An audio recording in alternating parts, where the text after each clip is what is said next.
Beruntung. Siapa orang yang beruntung? Manusia sentiasa bercakap-cakap yang seorang tu beruntung.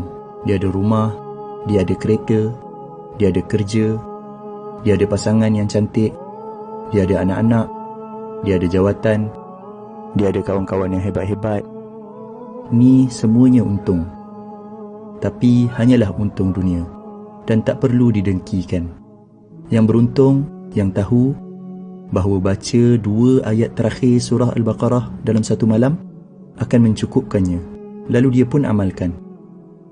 Yang beruntung, yang tahu bahawa siapa baca ayat Al-Kursi selepas setiap kali salat, tiada halangan untuk masuk syurga kecuali mati, lalu dia pun amalkan. Yang beruntung, yang tahu bahawa siapa yang baca ayat Al-Kursi masa nak tidur, dia akan ada penjaga daripada Allah sehinggalah dia bangun pagi tanpa didekati oleh syaitan. Yang beruntung, yang tahu bahawa baca surat Al-Ikhlas 3 kali menyamai pahala khatam Al-Quran Al-Karim, lalu dia pun amalkan. Yang beruntung, yang tahu bahawa siapa minta ampun untuk seluruh orang beriman, lelaki dan perempuan, Allah akan menuliskan 1 pahala bagi setiap seorang tadi, lalu dia pun amalkan. Yang beruntung, yang tahu, yang sebut Maha Suci Allah, segala puji bagi Allah, tiada Tuhan selain Allah, dan Allah Maha Besar, lebih baik daripada seluruh yang terkena matahari, lalu dia pun amalkan. Yang beruntung, yang sebut tiada Tuhan selain Allah, satu-satunya, tiada sekutu baginya.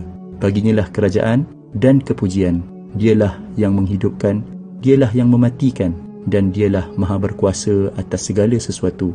10 kali selepas salat maghrib dan 10 kali selepas salat subuh, sebelum dia mengubah kedudukan kakinya, menyamai pahala membebaskan 4 orang hamba daripada anak-anak Nabi Ismail AS. Lalu dia pun amalkan. Yang beruntung, yang tahu, yang siapa yang sebut ketika mendengar azan, Ya Allah, Tuhan yang menguasai seruan azan yang sempurna ini dan salat yang didirikan, kurniakanlah kepada Muhammad kedudukan yang tinggi dan terpuji, dan bangkitkanlah dia di kedudukan yang terpuji yang telah engkau janjikan. Dia akan mendapat syafaat Nabi Muhammad sallallahu alaihi wasallam pada hari kiamat. Lalu dia pun amalkan. Yang beruntung, yang tahu, yang dalam sehari ada 24 jam, tapi dia mampu membaca 1 juzuk Al-Quran yang mengambil masa lebih kurang 20 minit sahaja. Yang beruntung, yang tahu, yang waktu duha ada lebih kurang 6 jam dan dia mampu untuk solat 2 rakaat duha yang biasanya tak sampai 5 minit pun.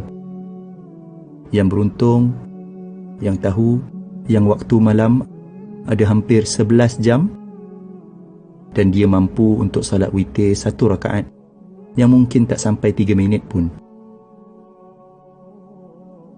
Yang beruntung, yang tahu, yang siapa yang sebut Maha Suci Allah dengan kepujiannya 100 kali, dosanya akan diampunkan walaupun banyak seumpama buih di lautan. Lalu dia pun amalkan. Inilah dia orang yang beruntung.